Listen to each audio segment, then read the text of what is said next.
खुलुमबाय लोगोफोर, गोजोन फुंबिलि बयनिसिमबो।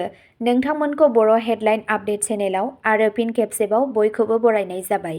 आं दिनै नोंथांमोननि सिगाङाव आरोबाव माखासे गोदान खौरां लानानै फैबावलायबाय। आसा खालामो नोंथांमोनहा खौरांखौ खोनासंनानै मोजां मोनगोन।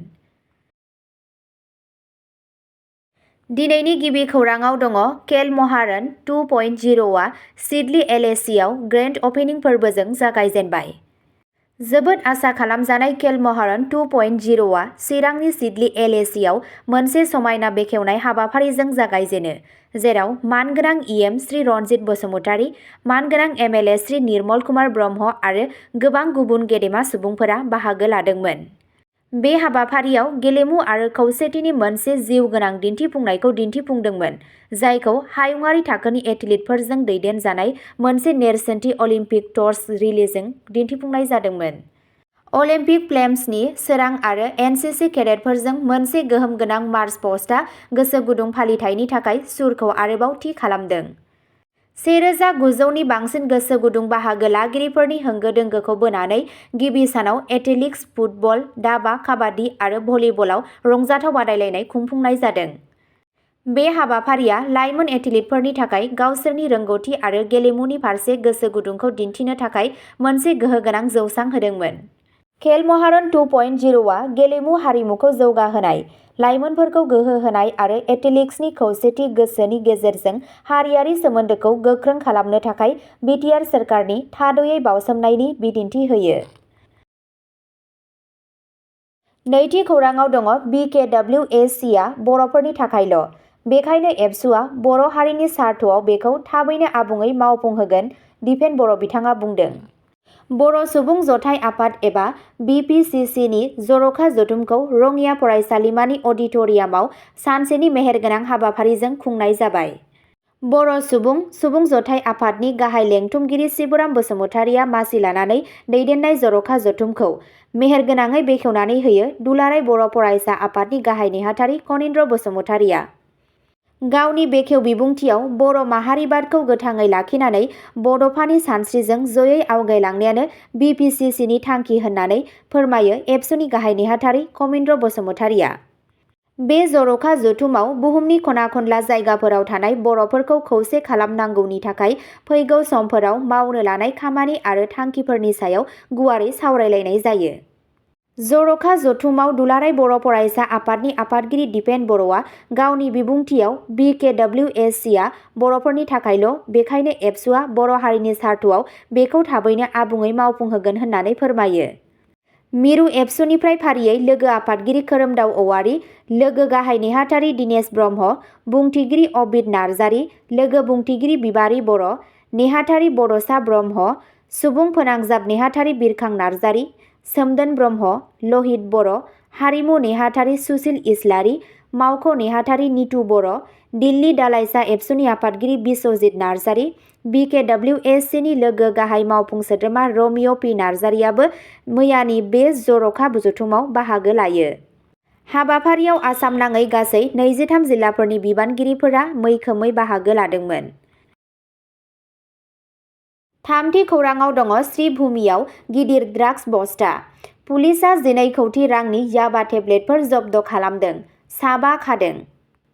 फेग्रा मुवा फालांगिनि सायाव मोनसे गिदिर सिग्रोमनायाव श्रीभूमि पुलिसआ पुलिस सामलायगिरिनि दैदेननायाव 12 कौटिसो रांनि आयेन बेरेखा फेग्रा मुवाफोरखौ जब्द' खालामो। बदरपुर पुलिस थानानि आवथायाव थानाय गलबाजार ओनसोलाव मोनसे अपारेशन खालामबाय थानाय समावनो 50,000 याबा टेब्लेट होनना सिनायथि जानाय बेसादखौ बोखांनो हायो।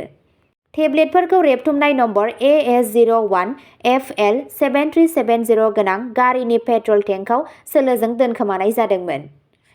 अपारेशनाव आब्दुल सादिक, आमिर उद्दिन, आनामुद्दिन, जियाउल हक आरो कामरुप हक मुंनि साबा सन्देह गोनां सुबुंफोरखौबो खानाय जादोंमोन। गिबि नायबिजिरनायाव मिथिनो मोनोदि फेग्रा मुवाफोरखौ मिज'रामनि चम्फाइनिफ्राय दैथायहरनाय जादोंमोन।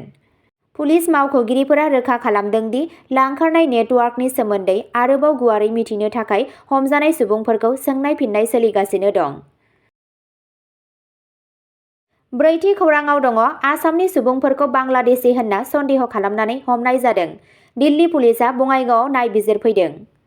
आसामनि सानै लाइमोनफोरखौ आयेन बेरेखा बांलादेशी हाबफैग्रा होनना सन्देह खालामनानै दिल्लीयाव हमनाय जादों, जायनि जाहोनाव दिल्ली पुलिसनि मोनसे हान्जाया बङाइगाव सदर पुलिस थाना ओनसोलनि सिङाव थानाय भावलागुरियाव दावबायहैदोंमोन।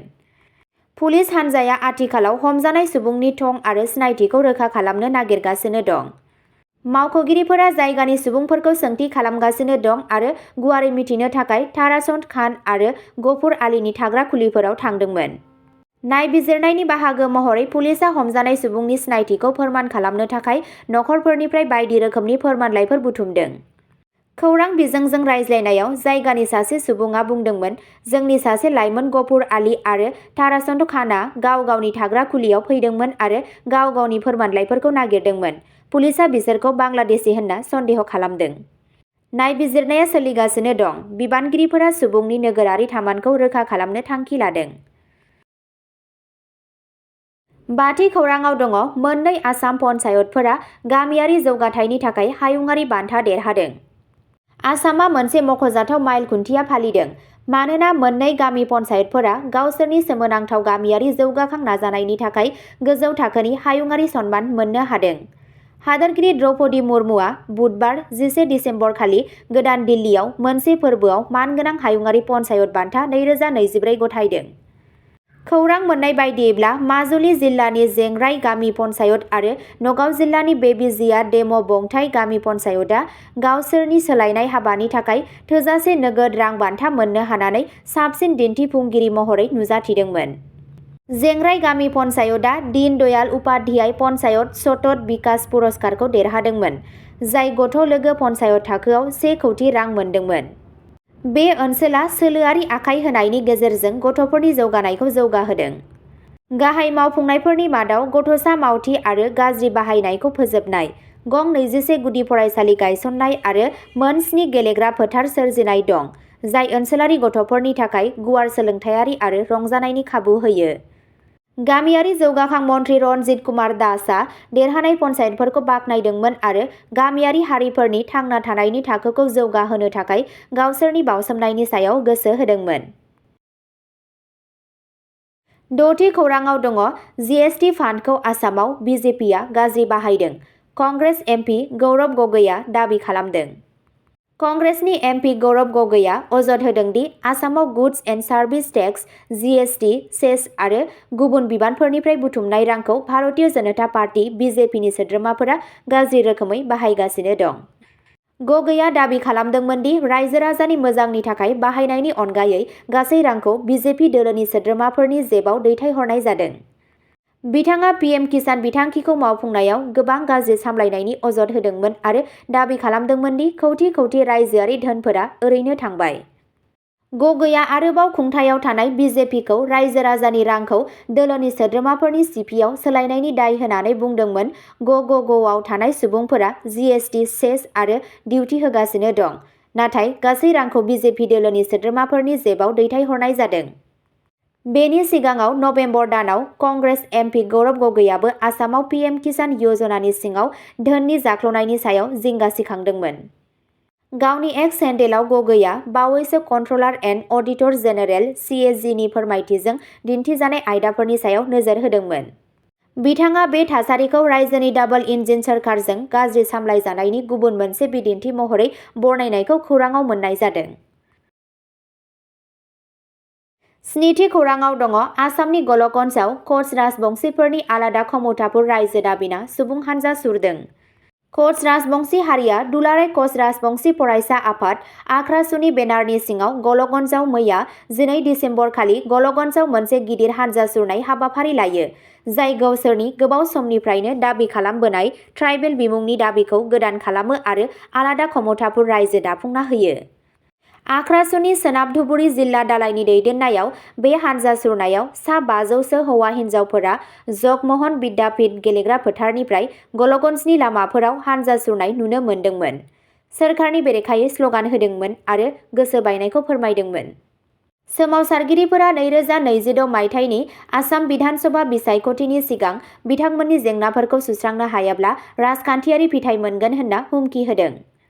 कच राजबंशी हारिनि सासे मैखोम दैदेनगिरि सियाम कचआ रेलीनि समाव मोनसे गोख्रों बिबुंथि होदोंमोन दि जुदि जोंनि दाबिफोरखौ नेवसिनाय जायो अब्ला रोजा रोजा कच राजबंशी सुबुंफोरा हाग्रायाव थांफिननो थियारि होनना बिथाङा हारिनि बांलांनाय गोजोननाय गैयैखौ दिन्थियो। सोमावसारगिरिफोरा थागिबिसा खालामनायनि थाखाय गावसोरनि दाबिफोरखौ फिन खेबसे बुंफिनदोंमोन, बेखौ नोजोर होनानै दि गावसोरनि सिनायथि, हारिमुखौ रैखा खालामनो आरो जौगानायखौ रोखा खालामनो थाखाय मोनसे आलादा खमुथाफोर रायजोआ गोनांथार। गोबां पुलिस दैथायहरनायनि उनावबो हेंथा दिन्थिफुंनाया गोजोनै थादोंमोन। बबेखानि दैदेनगिरिफोरा गावसोरनि दाबिफोरखौ सुफुङाब्ला गोख्रों सोमावसारनायनि हुमखि होदों। बेयो जागायनायल', फैबाय थानाय दानफोराव जोंनि दावहायाव गोख्रोंसिन जागोन, सासे दैदेनगिरिया बुंदोंमोन। बे सानजासुरनाया कच राजबंशी हारिनि गनायथि आरो गाव थिरांथानि थाखाय 10 बोसोर गोलाव सोमावसारनायाव मख'जाथाव बांनायखौ दिन्थियो। अब्ला दिनैनि खौरांआ एसेनोसै। जाय बिथांमोनहा सानसेनि फानजामुथिखौ नायनानै मोजां मोनो, स्क्रिनाव होनाय चेनेल बड' इनफ' पइन्टआव थांनानै नायहैनो हागोन। चेनेलनि लिंकखौ डेस्क्रिप्शनाव होनाय जादों। गोजोन्थों।